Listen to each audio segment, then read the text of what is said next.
squatting and lifting and doing all these, really extensive exercises. I try to push my body to the max, but safely, because there are times when we overdo it and I don't want you to get injured. Salam and hello everyone. Welcome back to the channel. I hope that you are all doing very well. My name is Khadija, for those of you joining me for the first time. In today's video, I'm going to talk about my perimenopause routine. That is the routine that I'm going through in anticipation of the menopause transition. Now, the menopause transition will happen for every single woman.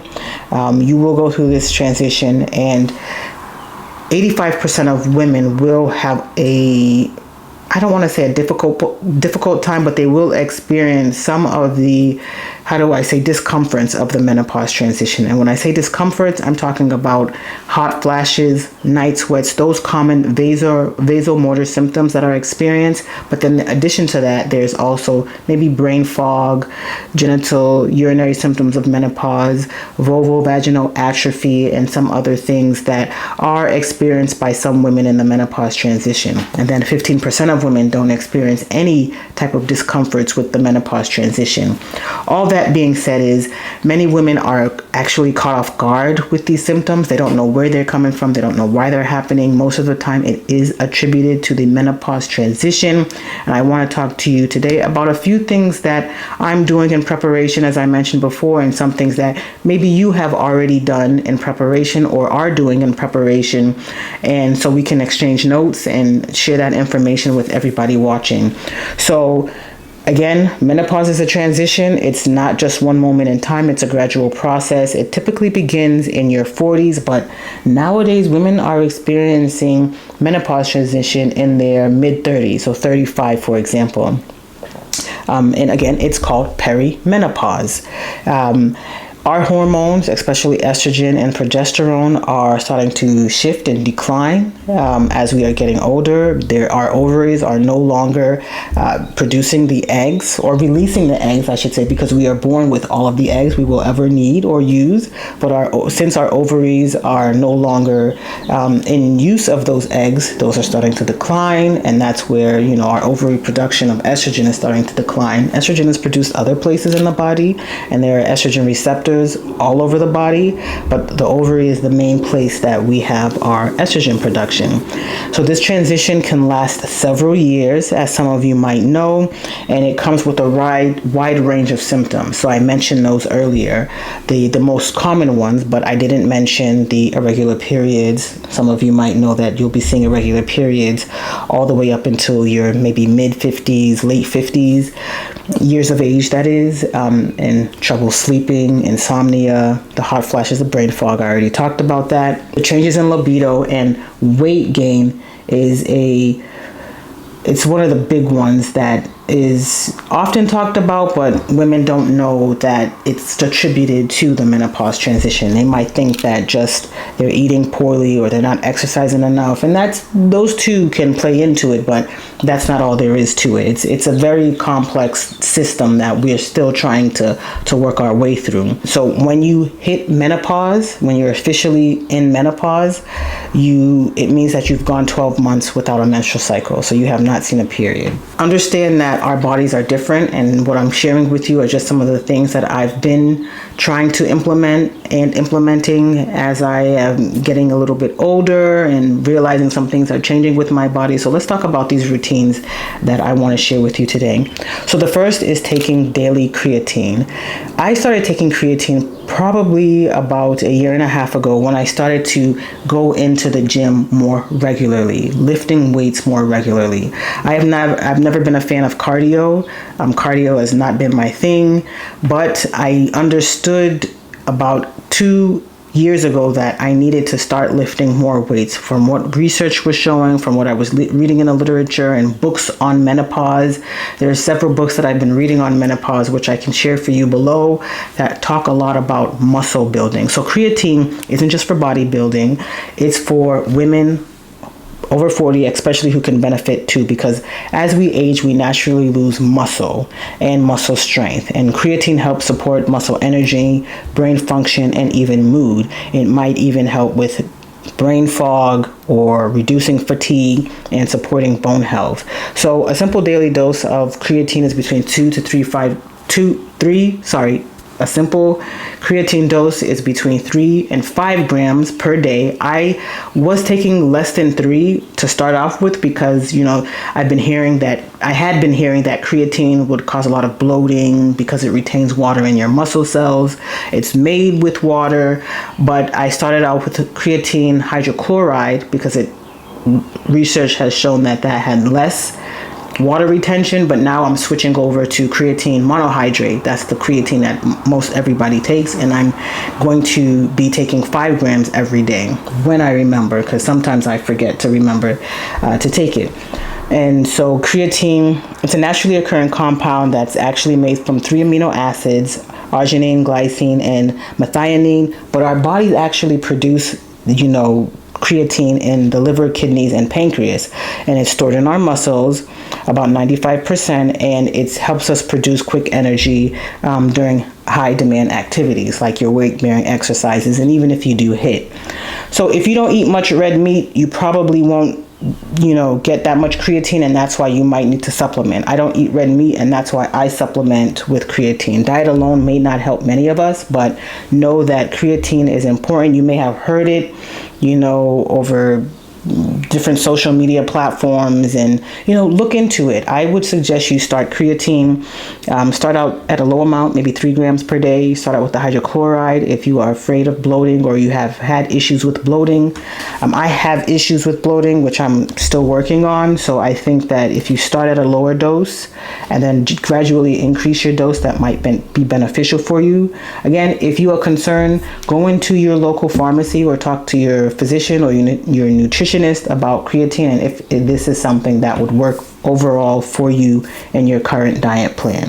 So creatine is a big one that I want you to look into. The second thing that I'm going to talk about is protein. Now, I was not focusing on protein.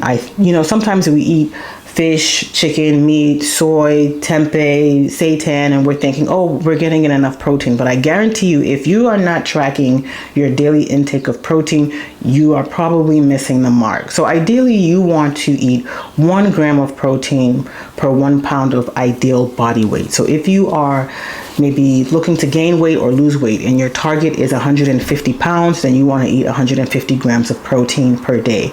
Now, some of you might be thinking that's impossible. There's no way I'm going to eat 150 grams worth of meat, chicken, turkey, fish, whatever have you. And I agree with you. It's very hard to eat that much protein during the day. It might cause you to feel constipated, sluggish, but it does provide you with a lot of energy. So you need to look at different ways to consume protein. There are protein powders. There is the alternatives to meat that I mentioned. Soy is a great alternative. So seitan is a great alternative to meats or chickens and fishes if you are vegetarian or vegan. But know that protein is essential for us, especially as a woman over 40, not just for fitness, but for hormone balance, metabolism, and muscle preservation. As estrogen is declining, as I mentioned before, we naturally lose that muscle mass. Muscle mass starts to decline. I think it's 3 to 8% per decade of life after the age of 30, if my recollection of the scientific literature serves me well. So getting enough protein will help us protect against the muscle loss. It will help us support bone health. It will keep our blood sugar stable. If you've ever heard of people like eating steak for breakfast or eating fish for breakfast, their goal is to remain full and also reduce their sugar, reduce the possibility of them having a spike in glucose early in the morning. And it helps with craving and energy. Many of you do feel full and satiated after eating, protein during the day, or in the morning, I should say. Now, my thing is when I eat protein, whether it's protein powder in my oats, I try to find those proteins that will help me out. So in my oatmeal, I take that in the morning if I'm not fasting, and I do use protein powder, collagen, hemp seeds, and PB and Fit. Now these are all, manufactured and they well, not all of them, but they are processed in some way from the natural source, and that gives me a good amount of protein, because ideally you want to you want to front load protein in the morning if you can. So that's get as much protein you can in the morning, so that you're not scrambling during the day or at night, when some of us tend to be the most busiest because we're coming home from work and we have other responsibilities in our home. So if you can, aim for 25 to 30 per meal, and I actually try to aim for 50 to 60 in that very first meal that I'm going to take, whether it's for sahur or whether it's for breakfast. So inshallah, that's something that you should consider, is how much protein are you consuming. You need to start tracking that protein and try to front load that protein in the morning so that you can get as much as you can during the day. Now, the third thing I'm going to talk about, which is what I've been doing, and I've been sharing it on my channel, is weight-bearing exercises. And I'm not talking about just carrying dumbbells. I'm talking about squatting and lifting and doing all these, really extensive exercises. I try to push my body to the max, but safely, because there are times when we overdo it, and I don't want you to get injured. I don't want to get injured as well. But weight-bearing exercises are good for not only our heart health, but for muscle growth. And I've talked about muscle 3 times already right now. So with regards to our heart health, getting our heart rate up and, stressing our heart so that we can work on the cardiovascular ability of our heart is really important. 60% of Black women over the age of 20 are at risk for cardiovascular disease. And that's because risk factors regarding family history of heart disease, a diagnosis of type 2 diabetes, or even obesity. These are all risk factors for cardiovascular disease or disorder. And so that's really something I want you to pay attention to, is why it's important to do weight-bearing exercises and even a little bit of cardio if that's your thing. But please focus on those picking up heavier weights and doing some weight-bearing exercises.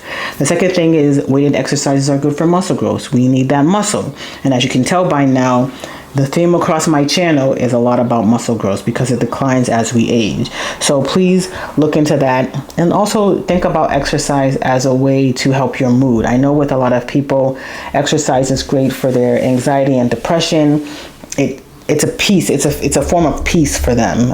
It has been for me. So I would encourage you to consider, picking up weights, doing more weighted exercises. I have a little treat coming up. I'm trying something new that I'm going to share in a future video. I'm not going to talk about it now, but I'm gonna try it out. It's a very popular trend right now for women over 40. So I'm going to try it out and I'm going to report back. But that's for a later video. That's to be determined, or to be discussed. So make sure you subscribe, like, and hit your notification bell so you don't miss out on that video that's coming up next, or I guess in the near future.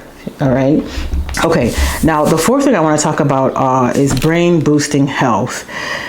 A lot of us are having issues with mood, brain fog, the depression, and it's so tricky because environmentally there are so many things that could be contributing to this. But in terms of like genetics or health, or just aging, I would say that what's important for memory and mood is to consider what you're eating and what you're supplementing with. So taking magnesium is really important for a lot of women, not only for rest and relaxation and getting good sleep, but also for recovery. I take magnesium more so for muscle recovery.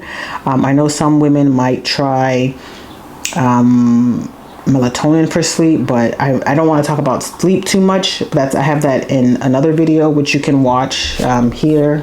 But more so, magnesium can help a lot of women. And also, be certain of the type of magnesium that you are ingesting. So my magnesium is magnesium taurate, and that's because I use it for the muscle recovery.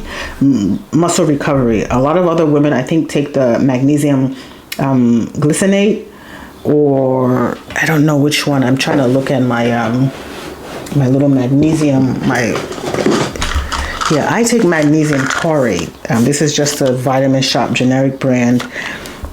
Vegetable capsule. I'm going to leave a link because there are about 12 different magnesiums, and they are specific for different areas of health focus. Some are for sleep, some are for muscle, some are for heart health. So I want you to be able to discern which one is better for you. And I'll leave a link to that video because I actually posted that video live on my channel, which I went into each and every type of magnesium and which one is the best for you in your situation. So magnesium is one.